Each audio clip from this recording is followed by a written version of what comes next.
Hello दोस्तों, कैसे हैं। आशा करता हूँ आप सब अच्छे होंगे। मेरा नाम है सुजीत कुमार। जैसा कि आपको पता है, विवाह पंचमी है और सनातन रीति रिवाज में विवाह पंचमी का मतलब ये माना जाता है कि भगवान राम का विवाह इस दिन हुआ था, है ना। बात बात जब राम की हो रही है तो हमें राम के जीवन चरित्र को समझने की ज़रूरत है। राम के जीवन चरित्र को अगर समझना है तो बहुत समय लगेगा, है ना। वाल्मीकि रामायण हो या तुलसी कृत रामायण हो, इतने समय आपके पास भी नहीं है और हम यहाँ कथावाचक के रूप में नहीं आए हैं कि 10 दिन तक चलेगा। मैं कुछ पंक्तियों में राम के संघर्ष और राम के जीवन चरित्र को समझाने की कोशिश करता हूँ और आशा करता हूँ कि आप भी उसको समझने की कोशिश करेंगे। अच्छा लगेगा तो इसको शेयर भी करेंगे, लाइक भी करेंगे और सब्सक्राइब भी करेंगे। तो राम के संघर्ष की, राम के जीवन के चरित्र के बारे में हम लोग चर्चा करते हैं। कुछ पंक्तियां हैं। कहते हैं कि सहली सारी यातना पर कर्तव्य सर्वोपरि रखा, त्यागशील संकल्प को जिस तरह जीवित रखा, बोलो कहाँ तक टिक सकोगे यदि राम सा संघर्ष हो। कल मुकुट जिस पे साजना था, अब उसे कुछ त्यागना था। निर्णयों के द्वंद्व से अब बालपन का सामना था। कितना उम्र था भगवान राम का उस समय। निर्णय लेना था कि हम राजगद्दी पे जाएं या फिर हम माता पिता के आदेशों का पालन करें, है ना। ये द्वंद्व चल रही थी। कह रहे हैं कि वचन भी था थामना, आदेश भी था मानना, तब किस तरह सोचो स्वयं को धर्म पर तुम रख सकोगे, बोलो कहां तक टिक सकोगे यदि राम सा संघर्ष हो। सवाल है कि प्रजा तो बस राम की थी, दुनिया उसे तो जप रही थी। राम चाहते तो सत्ता को पाते आदेश की अवहेलना करके, लेकिन उन्होंने ये ध्यान रखा कि दुनिया हमें क्या देखेगी आने वाले समय में।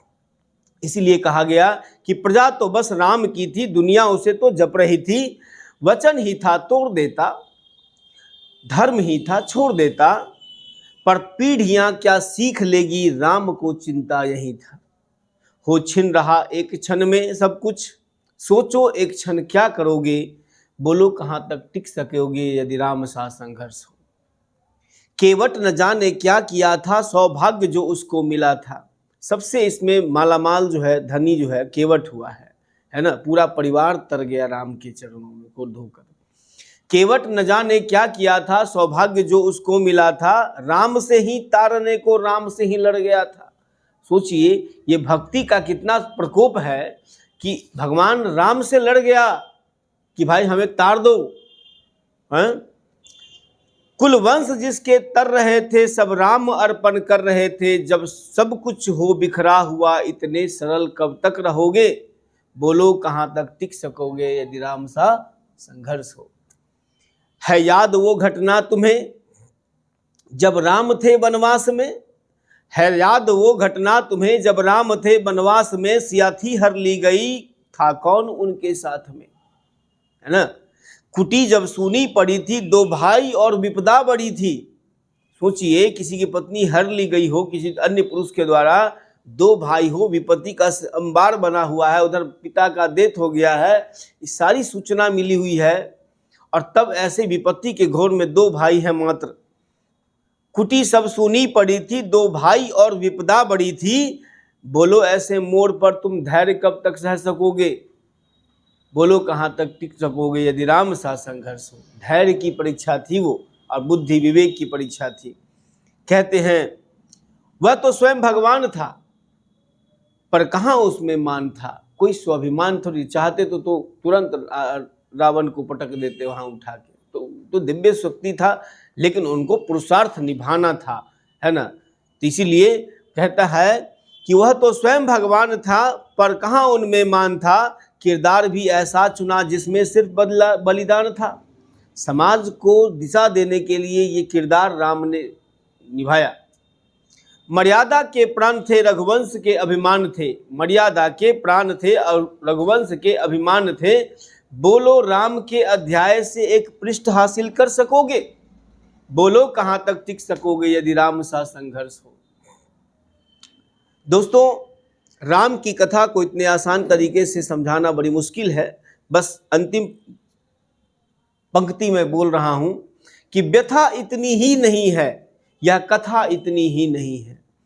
व्यथा इतनी ही नहीं, यह कथा इतनी ही नहीं है। कुछ शब्द उनकी पूर्ण कर दे राम, वो गाथा नहीं है ना। जब उसे संघर्ष में तब हुए उत्कर्ष में, जब तपे संघर्ष में तब हुए उस उत्कर्ष में, क्या तुम भी ऐसी प्रेरणा पीढ़ियों के बन सकोगे? बोलो कहाँ तक टिक सकोगे यदि राम सा संघर्ष हो। सहली सारी यातना कर्तव्य सर्वोपरि रखा, त्यागशील संकल्प को जिस तरह जीवित रखा। बोलो कहाँ तक टिक सकोगे यदि राम सा संघर्ष हो।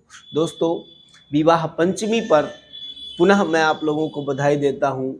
ये जो कविता है मेरे दिल के बहुत करीब थी। आज का दिन उनसे जुड़ा हुआ था। मैं कोशिश करता हूँ कि ये चीज़ें आपको अच्छी लगी हो। तब तक के लिए जय श्री राम।